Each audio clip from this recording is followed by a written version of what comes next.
Myanmar বাধ্য হবে এই লোকগুলার অধিকার তাদেরকে ফিরিয়ে দিতে, এবং বাংলাদেশ একটা রিলিফও পাবে। এখানে তাদের উপর আক্রমণ করা হয়েছে, খুন করা হয়েছে, মা বোনদের ইজ্জত নষ্ট করা হয়েছে, তারপরে তাদেরকে তাদের দেশ থেকে তাড়িয়ে দেওয়া হয়েছে। আমরা তাদেরকে আশ্রয় দিয়েছি মানবিক কারণে। আমরা আমাদের দেশের একটা বিশাল ক্রাইসিস নিয়ে তাদের সাথে শেয়ার করেছি, যেটার পার্টনার তারাও। এটি হচ্ছে 1.6 মিলিয়ন রোহিঙ্গা যারা আমাদের বুকের উপরে আছেন।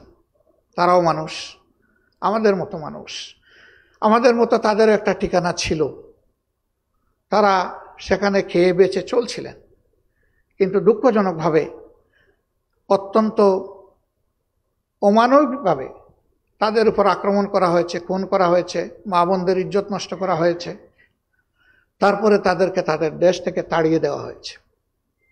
আমরা তাদেরকে আশ্রয় দিয়েছি মানবিক কারণে।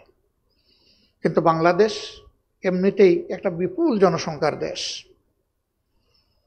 সেই দেশের পক্ষে এই ক্রাইসিস মোকাবেলা করা সম্ভব নয়। এখানে পার্টনার হিসাবে ইউরোপিয়ান ইউনিয়ন গুরুত্বপূর্ণ রোল প্লে করে। আমরা বলেছি এটা কোনো সমাধান নয়।